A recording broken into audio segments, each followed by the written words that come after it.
Çin'de Dışişleri Bakanı parlamentoda yaptığı açıklamada Uygurlara yönelik insan hakları ihlallerini ele alma girişimlerini desteklediğini ve Uygurları Kanada'ya getirmek için üzerlerine düşeni yapacağını ifade etti. Bakan Çin'le olan ilişkileriyle ilgili milletvekillerine yönelik yaptığı açıklamasında Uygur konusuna da değindi. Stratejide Uygurlar konusunun da son derece önemli olduğunu vurgulayan bakan, milletvekili Zübeyir'in bu konu üzerine çalıştığını biliyorum.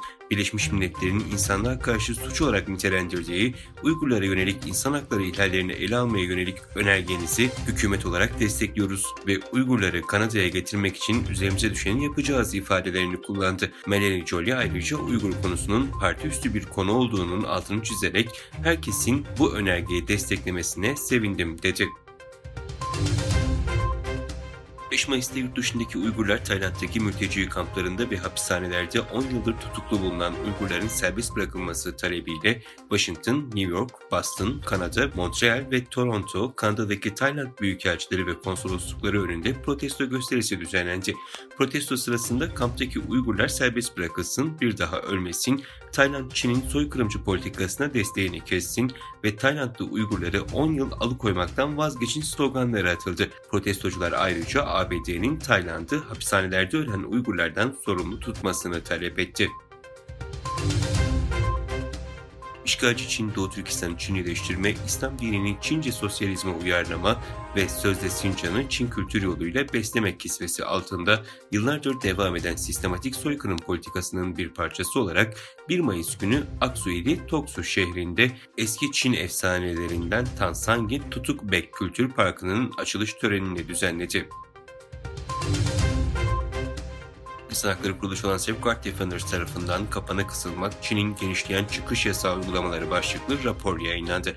Rapora göre Çin, insan hakları savunucuları ve ailelerine karşı çıkış yasaklarını arttırdı ve bunların kullanımına ilişkin yasal düzenlemeleri soruşturma altındaki herhangi bir kişiye veya soruşturmayla bağlantılı herhangi bir kişiye kadar genişletti. Kuruluşun salı günü yaptığı açıklamaya göre Yüksek Halk Mahkemesi veri tabanında çıkış yasağı konularının sayısı 2016'da 5.000'den azken 2020'de 39.000'e çıktı.